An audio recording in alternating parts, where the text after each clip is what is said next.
হাততালি দিবে না, কিংবা আমি যে এখন কমেন্ট করছি মানে কথা বলছি আমার কমেন্টে এসে এখন দেখলাম যে এখন একটা আরেকটা ট্রেন্ড চালু হয়েছে, যেটা ৩-৪ বছরেও কোনো একজন কেউ ভালো কিছু করলো ওখানে কংগ্রেচুলেশন লেখা।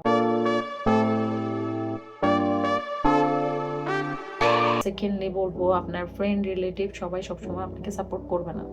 হ্যাঁ, সোসাইটিতে সবাই আপনার খুশিতে হাততালি দিবে না, কিংবা আমি যে বলছি আমার কমেন্টে এসে এখন দেখলাম যে এখন একটা আরেকটা ট্রেন্ড চালু হয়েছে, যেটা ৩-৪ বছরেও কোনো একজন কেউ ভালো কিছু করলো ওখানে কংগ্রেচুলেশন লেখা হয়। কোনো একজন কিছু ভালো কিছু অ্যাচিভ করলো বা ভালো কোথাও যাচ্ছে, দোয়া যাচ্ছে খুব ভালোভাবে হাম্বলি অনেক মানুষ অনেকে হয়তো বা এটার মধ্যে অনেকে নেগেটিভিটি ছিল, কিন্তু পজিটিভ সাইডগুলো পার্সেন্টেজ বেশি ছিল। এখন এটা দিন দিন বিলুপ্ত প্রায়।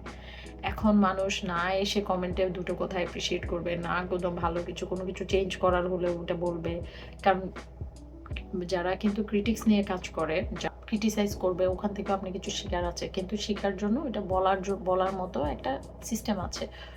তো ওটাও যদি মানুষ বলে, দুটো কথা বললো বা অ্যাপ্রিশিয়েট করলো, এটাতে আমাকে এরকম আমার অনেক ফ্রেন্ড ভাবে ও ভিডিও টিডিও তুই তো ব্লগ টক করিস বা কিছু করে অ্যাপ্রিশিয়েট করার মতো সোসাইটিতে নাই। ওই আমার এক্সাম্পল দিয়ে আমি কথাটা বলছি।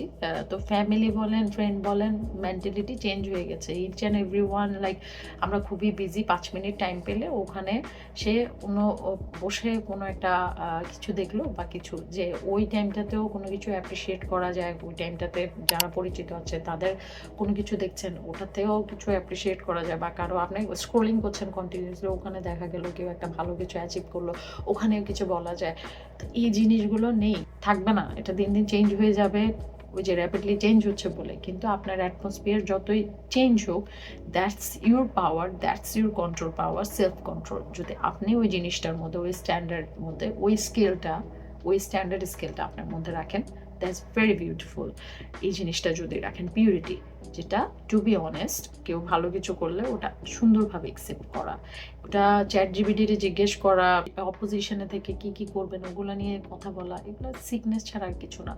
সো পজিটিভলি যে আপনার সারাউন্ডিং যারা থাকবে পজিটিভ মানুষের সাথে মিশুন। অ্যান্ড অবভিয়াসলি মেয়েদেরকে এখন বলা হয় যে সোসাইটিতে খুব বেশি স্ট্যান্ডার্ড মেনটেন করে। একটা মেয়ে একটা হাই পজিশনে চলে গেলে সে একটা ডিসিশন, আগে দেখা যেত ২০ বছর ২১ বছরে অনেক বেশি প্রেশার দিত, এক যুগ আগেও, যে বিয়ে করে ফেলা বা কিছু। এখন ওইটা ২৪ গিয়ে বা ২৩ পর্যন্ত মেয়েদেরকে এরপরে বলা হচ্ছে বা কিছু, সামনে হয়তো বা আরও বেশি। একটা মেয়ে ৩০-এ যে ধরনের ডিসিশন নিতে পারে, একটা মেয়ে মানে অল্প এজে ওই ডিসিশনটা নিতে পারবে না, কিংবা তার ফ্যামিলি ওই রিঙ্গিং ওইটার পলিশনেস, মেয়েটা কতটুকু ডিপেন্ডেন্ট হয়ে ডিসিশন নিতে পারছে, বাবা অসুস্থ ওইটার ব্যাপারে কি ডিসিশন নিতে পারছে, মা অসুস্থ ওই টাইমে সিচুয়েশনে কি ডিসিশন নিতে পারছে, ওই স্ট্রংনেস দেখে না।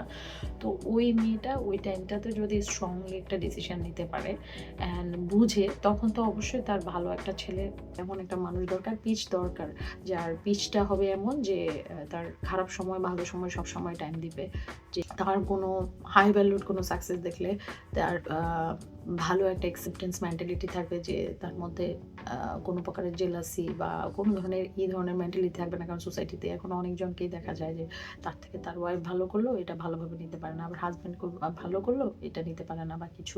তো এই জিনিসগুলো যেন না হয়, অবশ্যই ডিজার্ভ করে সে, তখন তার স্ট্যান্ডার্ড এক্সপেন্সিভ লাগবে আপনাদের কাছে। এক্সপেন্সিভ বলতে এটা না যে টাকা আছে, অনেক মেয়েকেই দেখি সোসাইটিতে হাজব্যান্ডের উপর ডিপেন্ডেন্ট, ইভেন ওরা অল্প কিছু ইনকাম করলেও হাজব্যান্ডের অনেক কিছু মানে নিজেদেরকে অনেক হাম্বড়াই দিয়ে হাজব্যান্ড কতটা বাজে ঘরে ফিরলো বা কি তাদের কিছু যায় আসে না। কারণ মাস শেষে তাদের কাছে ক্রেডিট কার্ডটাই মেন, তাদের কাছে মাস শেষে তাদের বেতনটাই মেন, হাজব্যান্ডের ওটা চলে আসলেই হবে, ফোন করে দেখা যাবে খবরও নিবে না। তো এই যে ক্রেডিট মানে কার্ড মানে টাকা প্রতি মায়া হাজব্যান্ডের থেকেও বেশি, ওই টাইপের মেয়েগুলো সোসাইটিতে আছে না, মানি ইজ মানি, ওদের কাছে মানি। এটা এই জন্যই বললাম যে দু রকমের মানুষ আছে, আবার অনেকে আছে কেয়ারিং, কেয়ার করতে করতে বিলিয়ে দেওয়ার পর দেখা যায় হাজব্যান্ড খুব অল্প আর্ন করা অবস্থায় খুব ভালো সাপোর্টিভ রোল প্লে করে, হাজব্যান্ডের ফ্যামিলিকে টাইম দিতে গিয়েও অনেক মেয়ের দেখা যায় যে টাইমটাতে গ্রো করার কথা ছিল ওই টাইমে সে গ্রো করার চিন্তা কি, সে পুরো নাই অবস্থায় ছিল, সে মানে ওয়ার্ল্ডে নাই, তার চিন্তা ভাবনা সবকিছুর মধ্যে হাজব্যান্ড, সবকিছুর মধ্যে বাচ্চা। তো একটা টাইম যাওয়ার পরে তার ওই হাজব্যান্ডের তাকে তার ওয়াইফকে আর ভালো লাগছে না, এখন মেয়েটা কোথায় যাবে, মেয়েটা এখন কি করবে, মেয়েটা তো ওই টাইমটাতে দিয়ে মানে টাইম দিয়ে গেল। ওই মেয়েগুলোরও ওই টাইমটাতে মিনিমাম ওই টাইমটা হাতে রাখা উচিত যে আমার একটা কোয়ালিটি আছে, হয়তোবা আমি ভালো একটা বই লিখতে পারি, হয়তোবা আমি দুটো লাইন লিখতে পারি, কোথাও পাবলিশ করতে পারি, কিংবা আমি অ্যাপ্লাই করতে পারি কোথাও, ভালো কোথাও কোনো স্কিল ডেভেলপমেন্ট করতে পারি। ওই জিনিসটা পাশাপাশি রাখা ভালো। ফ্যামিলিকে সাপোর্ট দেওয়া ইজ নট আনএথিক্যাল কাজ বা এটা অন্যায়ের কিছু আমি বলবো না, বরঞ্চ এটা ম্যান্ডেটরি। এটার সাথে আপনি নিজেরও সেলফ ডেভেলপমেন্ট বা স্কিল ডেভেলপমেন্টের কিছু জিনিস হাতে রাখবেন। প্রথমেই আমি যেটা শুরুতেই বলেছিলাম, কোনো একটা ইনসিডেন্টে আপনার ওটা কাজে লাগবে। Subscribe to the channel for getting more updates and stay with us. Thank you.